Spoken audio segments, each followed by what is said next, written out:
I'm Sarah from Sourdough for Beginners.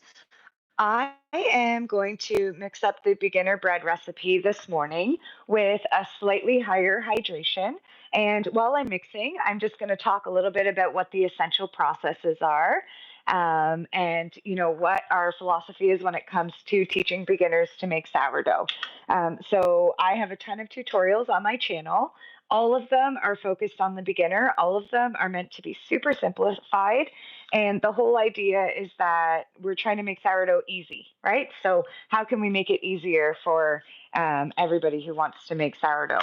So, for the beginner bread recipe, it is a low hydration, simplified recipe that only uses the essential processes. The essential processes are to take your active starter, blend it with 680 grams of water, get them nice and mixed up well, add 1,000 grams of flour, any blend you like, 20 grams of salt, mix them really well, get them to a shaggy dough, then let it rest for 30 minutes, stretch it and fold it, and then repeat the 30-minute rest and the stretch and fold 3 more times for a total of 4. Then transfer your loaves into bulk proofing containers, clear, straight-sided Tupperware containers. Let them bulk proof on the counter for somewhere between 4 and 8 hours. And as a beginner, we recommend that you are able to keep an eye on those bulk proofing containers. If you're going to cold proof, which is an optional process and one that we often recommend beginners skip until they're comfortable with the process, but if you're going to cold proof, let your dough rise to 75% of what would be double. If you're going to bake the same day, which the beginner recipe is set up for, then let your dough rise to 100% of double. Then pre-shape, shape, give it a functional score, and bake it. All of the other processes out there are totally valid and great, but they're not essential. And so, what we're teaching with beginners is, hey, look, just use the basic processes, master mixing, master stretching and folding, master getting used to handling the dough, start getting a perfect cold proof every time, practice pre shaping and shaping, and bake this beginner bread recipe until you are comfortable and getting fairly consistent good loaves. The next step after that is to increase your hydration slightly. So here's my starter. I fed it this morning. It's well past peak now. So it's more than doubled. You can see it's kind of jiggly and bubbly and happy and ready to go. I've got my 2 starters full, really heavily fed right now because I'm planning on doing a lot of baking today, tomorrow, and over the weekend. My stepkids are coming and we make tons of discard recipes. So these are heavily fed and ready to use over the next few days. So for the level 2 hydration beginner bread recipe. So you've mastered the essential processes. Now you're going to start increasing hydration. We're going to use 200 grams of starter. So I'm just going to scoop 200 grams of starter directly out of my starter jar into my recipe. Now, I have linked, we have 2 books. One's called Decoding Essential Processes. So it really breaks down what the essential processes are, how to use them. It talks about baker's math. It's got a glossary. So those are there, or that is there. And then we also have another book, which is fun. It's the Ultimate Guide to Discard Recipes. So that one includes the beginner bread recipe and the higher hydration recipe, but it also includes like cookies and pizza and all kinds of good stuff. So there's lots of help for you in there. So we've got 200 grams of starter in our bowl. We fed our starter this morning. We took it directly out of our starter jar.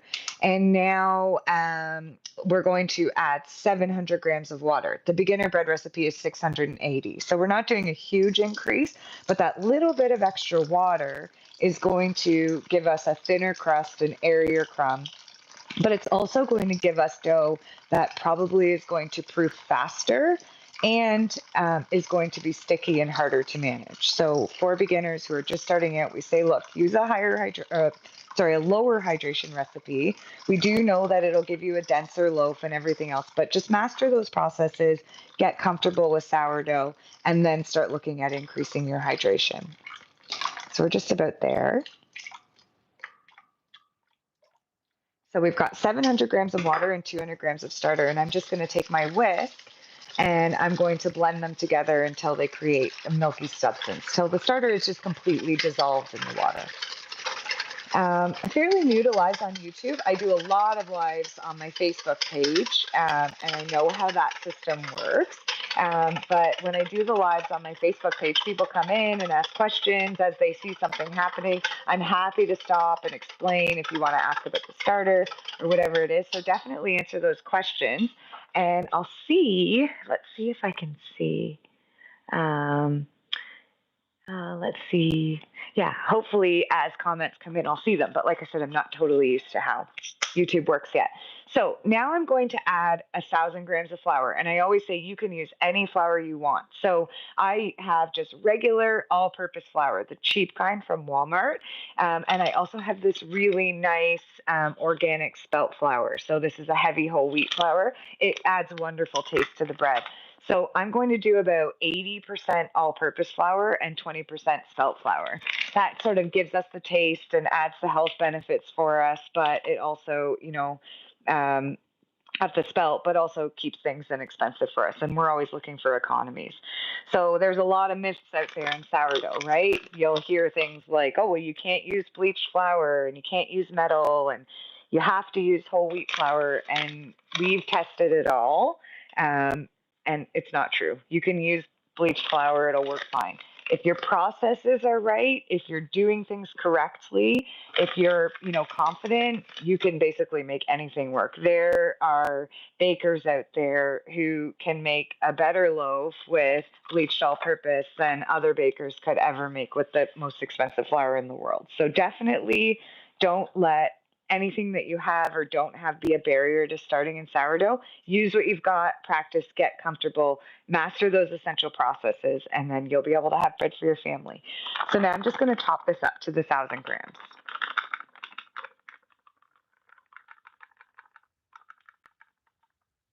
All right. And I always spray myself right in the face with flour. Now I'm going to add 20 grams of salt. And I'm using a scale. You can't see it right now, but I'll show it to you in a second. It's an Amazon basic scale. In the description of this video, there's links to like all of our tutorials, all of the Amazon tools that I've sort of collected over time, although I started with almost none. But what I'm doing each time I add something is just tearing the scale back to zero so that I can just kind of dump instead of having to worry about measuring.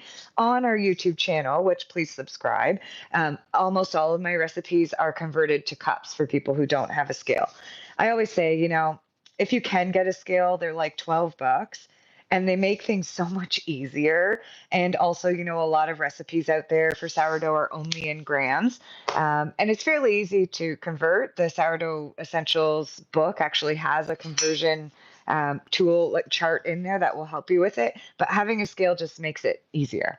Okay, so I've got my starter and my water in here. They're blended together. I've added 1,000 grams of flour and 20 grams of salt. This is going to give me two approximately 950-gram loaves. Here's my Amazon scale. It was like $10 US, I think, and it comes like next day. And I went a long time without having a scale, and I was okay.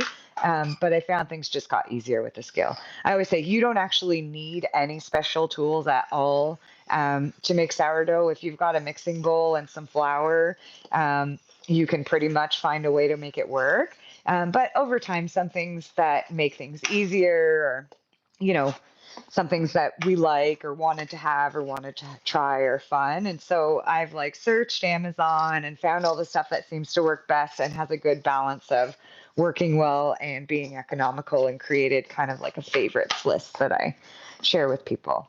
So what I'm going to do right now is just get this dough with my spoon mixed up until it's kind of absorbed. The flour has absorbed all of the water, and then I'm going to use my hand to finish mixing this dough into a shaggy dough. And as I'm going through that, I'll explain to you what the next processes are. And then I'll refer you to the videos that have these in full. So here we go. So the dough has absorbed most of the flour has absorbed most of the water and starter, but it's still a very messy dough. I'll show you. There's lots of chunky flour on the edges. So I'm just going to use my hand to I guess you could kind of say knead it, but mostly just get it to mix up a little bit more until I get to a good shaggy dough. Our next step after that is I'm just going to throw a towel over my bowl and let it sit for 30 minutes. And then I'm going to stretch and fold. And I'll repeat the stretch and rest 30 minutes stretch and fold process 3 more times. The thing about stretching and folding is that there's lots of sort of advanced techniques that you can use out there, like the window pane effect and everything else, to know if your dough is for sure strong enough. But what we know is that if a beginner stretches and folds, 3 to 4 times, they've very likely built up enough strength. It helps them get a feel for the dough, and they can start getting to having good loaves. So a couple of things about strength. The purpose of stretching and folding is to build strength in your dough and to get those gluten structures to start working together. As you work with your dough, as time goes on from the time you mix it until you go forward, the dough will start to become stronger. So if you look at my hand right now, I'm just mixing up the dough and it's everywhere, right? This is not a dough that's holding together. If you pull on it, it breaks, it comes apart, right? By the time we do our first stretch and fold 30 minutes from now, when I pull up, it will still break, right? Like if I tried to do like a dramatic stretch and fold, eventually the dough would break. But it's going to stick to my hands just a little bit less than it is right now. And by the time you get to your third stretch and fold, you'll actually be able to grab the dough like this and pick it up, and it'll come up together all in one piece. So as you're stretching and folding and you're feeling that, and I mean, we can explain this with words as much as we want, but until you experience it yourself, it's hard to imagine what you're trying to do. And that's why we say, like, don't worry about making levains. Don't worry about adding your salt after you've mixed your flour and your water. All of these things are valid practices that over time can make your dough better or can help you to experiment with what works best for your environment, et cetera, et cetera. But at first, just get used to the way the dough feels.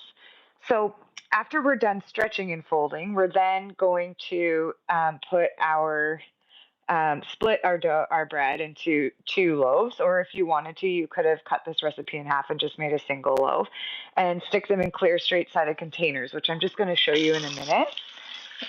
9.795 times out of 10 when somebody comes into the big Facebook group that we have. So if you're on Facebook, go search Sourdough for Beginners. You'll find our group. It's got over 500,000 members. And you'll also find our Facebook page.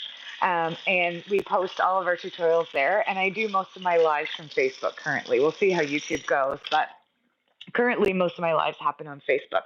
And 9.5 times out of 10, when we go to troubleshoot, someone will say, well, my dough is flat. It's a brick. I went to shape it. It was so sticky that I could barely manage it.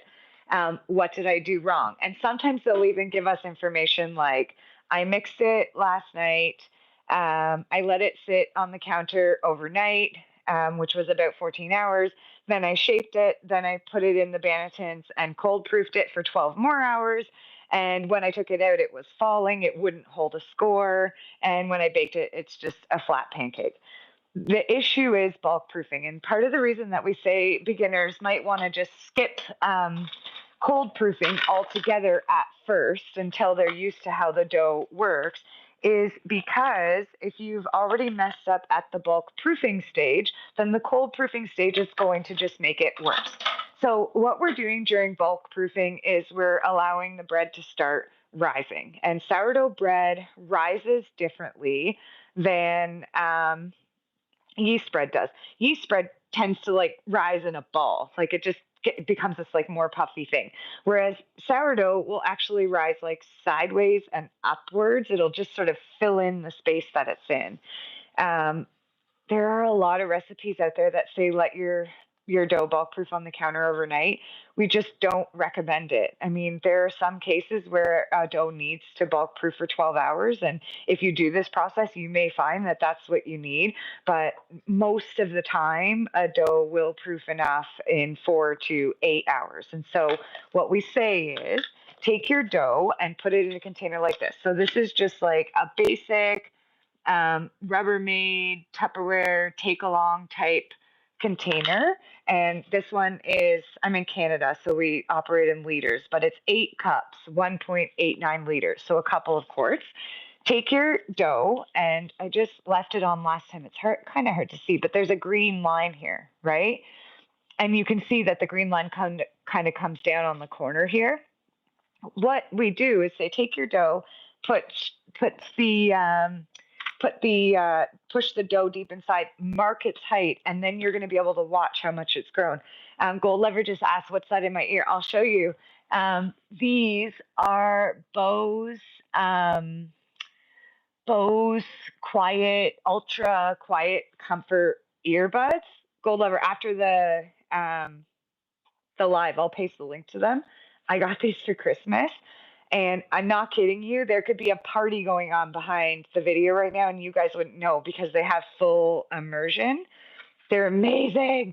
They're certainly not cheap. They're definitely not cheap. I very much would never have bought them for myself, but someone gave them to me as a gift, and you can tune out the world. And I'm finding that they just make it easier for recording live. So I'll post that link after this video. So we take our bulk proofing container, we push our loaf down into it, we mark its height. And when I say mark its height, I mean like in a wiggly, squiggly, ugly line. And if it's not touching on this end, we sort of show that there's a void. So on this one, you can see that it was touching on this end, but on this side, there's no mark there. Last time I put my dough in this container, and I put the live replay in the channel. So if you just go to like the regular videos list, the live replay is there. But last time I put it in, the dough was only sort of this long. So it went from this end to here and stopped here and was about this high over here. But on the other side, it was much lower. So when I looked at it later, on this side, it only looked like it had risen, like it had risen, say 20%. But when you looked at the end of the container, you could see that it had filled in that whole inch. And on the spots where it was lower, being way up here, it was more like tripled. So these bulk proofing containers, or bulk proofing in containers like these, make it so that you're much more accurate in your bulk proofing. And bulk proofing is 100% the thing that's going to give you, dense bread, flat bread, bread that you're just not happy with. So this is probably the most important process, and there's lots of videos for it on the YouTube channel. Now, after you've bulk proofed, especially if you're working with a higher hydration recipe, the next step that's going to help you is pre-shaping. So that's where we just dump our dough out on the counter, no water, no flour on our hands, and we use a bench scraper to scrape around the dough and start to form it into a ball. And what we're doing is we're starting to trap air inside the dough and get some tension built into it before we do our final shape. After our final shape, we let it rest for 20-30 minutes. And then we do the final shape on it, and then we either bake right away or we cold proof. Gold just posted that she uses psyllium fiber and wheat husk. We have lots of people in the group asking if they can do whole husk psyllium for fiber. Really cool. Lots of gluten-free people in the Facebook group. What we're finding is that any flour that says 1-to-1 on it, where the manufacturer has kind of made that flour act the same way that a regular all-purpose flour works, is subbing into our beginner bread recipe without any issue. When people want to start using like all oat flour or sort of other, gluten-free things, sometimes they need to make adjustments to water and everything else, right? Okay, so the beginner bread recipe, the way we've got it set up, so you just sort of saw this mix, and I'm going to do one stretch and fold before I end the live. I just wanted to get in here, talk about what the essential processes are, show you how simple and basic a mix can be, talk about how much we can simplify things, how much we don't need to worry about whether or not we're using high quality flour, or if we're using tap water, or metal utensils, these types of things. So kind of to reassure you that you can get started. But the beginner bread recipe is set up so that you can feed your starter before bed. It'll peak overnight. It may even start to fall. We say with your starter, you can use it at or after peak. The longer past peak that you use your starter, the more your sour flavor is going to be. So once you start getting used to making bread, you can start timing the use of your starter based on the flavor that you're trying to get in your bread. If you like a really sour bread, then feed your starter and let it sit there for 12 or 14 or 16 hours before you use it. If you don't like the sour taste, then feed your starter and wait for it to double and use it right at that moment because it won't have fermented as long, right? All starter is fermented flour and water. It's just like anything else that's fermented. The longer you leave it, the more alcohol it becomes, right? Eventually, if you just left flour and water sitting together forever, presuming they didn't mold, they would eventually become alcohol, right? Just like the same way you make vodka from potatoes, right? So feed your starter before bed, mix with it in the morning, do your stretch and folds, over sort of 2 hours after your mix. So presumably if you mixed around, say, 8 a.m., then you're done stretching and folding by 10 a.m. Get your dough into your bulk proofing containers, let them rise for somewhere between 4 and 8 hours, basically 100% doubled if you're going to bake same day, 75% if you're going to cold proof. Watch it once it's done. So let's say it took 6 hours. Now it's 4 o'clock. At 4 o'clock, pre-shape your dough. Well, right before you pre-shape your dough, start preheating your oven. You can bake in Dutch ovens or loaf pans or whatever it is. All of those are broken down in tutorials on the channel. But start preheating your oven. If you're going to use a Dutch oven or a pizza stone, let those preheat in the oven too. Pre-shape your bread. Let it rest for 30 minutes. After 30 minutes, get that final shape on your bread. Get it onto some parchment paper. And then we have what's called a functional score. So there's all kinds of pretty beautiful artistic scoring out there, and that's wonderful. And it's something that every or a lot of beginners aspire to, and it will come for you. But if your bread is not proofed properly, or if you have not yet mastered the essential processes, scoring will be very difficult. An underproofed or overproofed dough won't hold a score well, even when you bake it. So all you need as an essential process is a functional score. And what a score does is, so imagine now you've pre-shaped your dough, you've built all this beautiful tension into it. It's full of air, right? You've gently flipped it over. You've used lots of flour on your hands now. You've shaped your bread into either your boule or your batard, right? And there's all this lovely air in there. Well, when you put it into the oven at this high temperature, what happens is the outside of the bread starts to crisp up, but the inside of the bread becomes this like tension-filled steam event. And at some point, the steam needs to burst out of the bread. And that's what actually gives you oven spring. If your dough is proofed properly, your dough should go in about this tall and should come out about this tall. Well, it's that steam escaping. If you don't cut a functional score, that steam, I mean, it will escape no matter what. That steam is going to escape however it wants. And so this is how we see loaves that have kind of like crazy cracks in them that people couldn't anticipate. It also, cutting a score helps the steam to escape. So if your steam doesn't escape in the bread just gets dense and stays tight like that. So we really want that. So what we say to beginners is make sure you get that sort of 45-degree angle to your dough, half-inch deep, length of the bread score cut. You can do some pretty scores if you want. They'll also let steam escape, but that one functional score is super important. And then bake your bread. Now, if you want to add cold proofing, then you don't have bannetons, then you can actually use the same container that you used for your bulk proofing. So you just shape your dough and then lift the parchment paper into this container, pop the lid on, keep it in the fridge overnight. I picked up these cool silicone bannetons off of Amazon a couple weeks ago. They fold flat. And I've used them about 4 or 5 times now, and I love them. They work so great. I just liberally throw some flour in there. Lots of people use rice flour. I struggle to find rice flour in Canada. I tested with all-purpose once. It worked fine, so I'm just using all-purpose flour to line my bannetons and all-purpose flour to flour the top of my bread. But you would let your dough rise to 75% in the bulk proof, pre-shape, shape, get it into these bannetons, cover the banneton. So for this one, I use like a shower cap, and for this one, I use like a vegetable bag from the grocery store, and then get those in the fridge. And they can stay in the fridge anywhere from 8 hours to 72 hours. Anything past 72 hours, you're starting to move back into that overproofed phase again.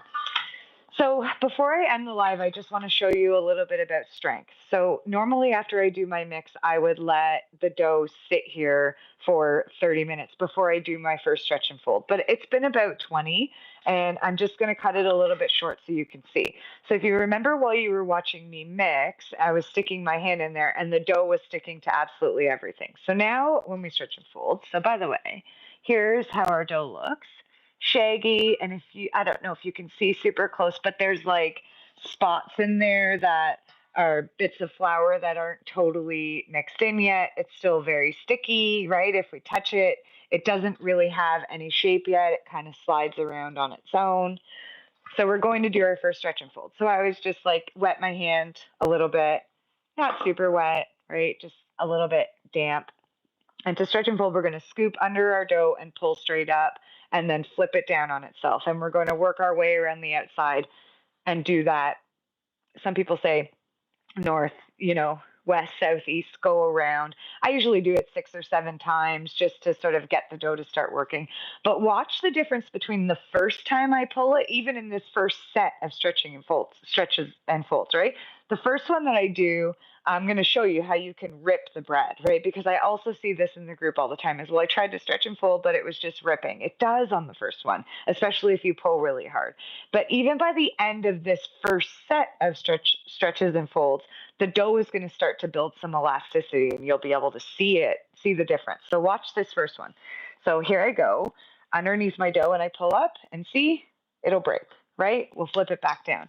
Now I'm going to continue doing this a few times, right? And I'm being gentle, but I'm not really worrying about being too gentle, right? So I'm just scooping underneath my dough like this, right?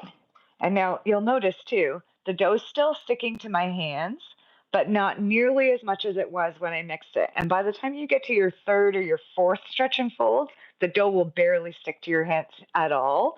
And those are going to be indicators that you've built enough strength. So I'm just going to get my hand a little bit damp here.